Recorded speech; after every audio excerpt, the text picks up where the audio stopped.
Hi guys, thanks for tuning in to the Glock Armor lesson. And today it's going to show you Glock Profession, the Glock trigger springs and connectors. And because there's a wide amount of confusion, and today's lesson, let's go ahead and get started. I appreciate your time. Thanks a lot, guys. How you doing, guys? And thanks for tuning in. I wanted to do a quick tutorial here on trigger springs and connectors. This is a two-part combination one because I'm doing both in one video. A lot of people modify their guns to get better trigger pull, lighter trigger pull, and things like that. There's a big conversation about it in the marketplace, whether to do this or not. Some time ago, Glock used to sell all their guns with like 3.5 pound connectors. They were like hair triggers, all polished. But there was some lawsuits that were filed because there was accidental discharges. And you have to look at the combination of the safeties in the Glock, which, they have their safe system for dropping and stuff, and unless you pull the trigger. But there's really not a active safety system. Active meaning you could turn it on and off unless you add something aftermarket. And there's a lot of different aftermarket safety systems. Myself, I like the cider lock. I've got a video on that, and I do have it on my Glock. And I really like it. It makes the gun a lot safer. Let's go ahead and get started with the tutorial. And I have my mouse here. You can see, look at my little mouse cursor. Let's start on this picture on the left. You can see this big picture on the left, which shows the frame of two Glocks. And below there's a little picture, like a little blue picture with some parts. Let's start out and to tell you what they are. Now, in this picture here on the left, these are both springs below them. The picture on the left and the left frame, there is a trigger spring. That trigger spring is a New York 1.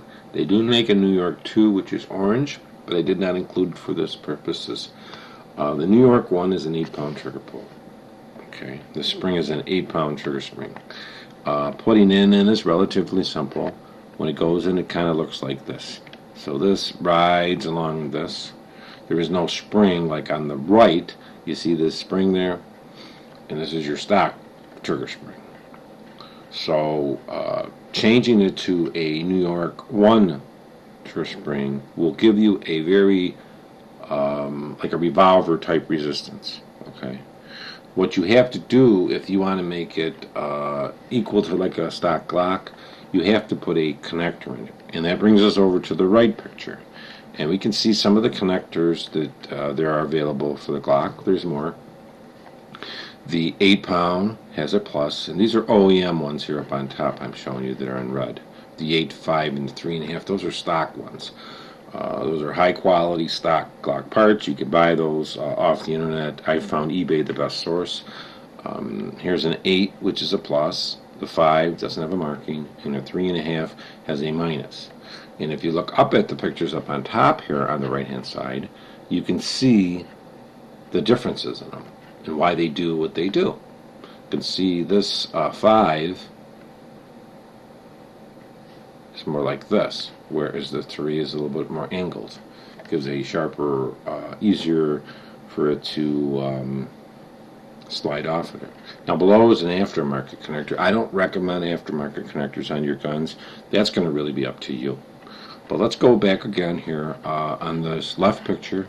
You can see these are the trigger springs.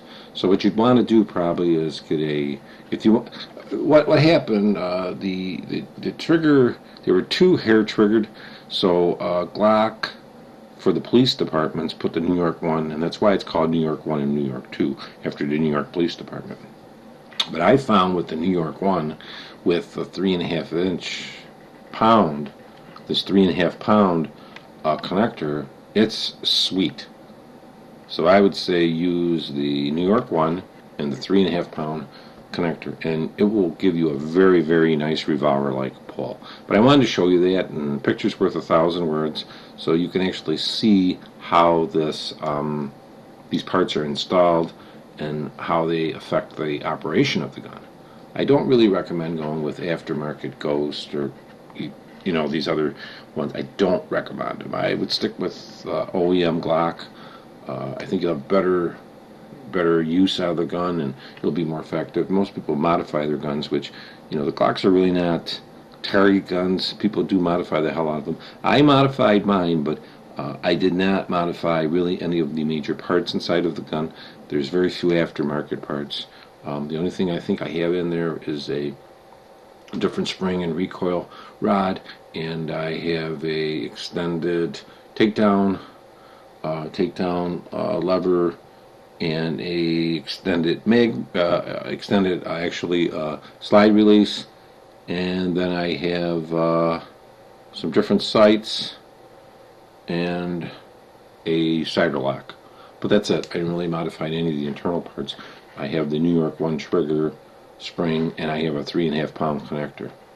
But thanks a lot, and I wanted to show you this as really a good reference picture to have for your information. So thanks a lot, and I hope this was educational.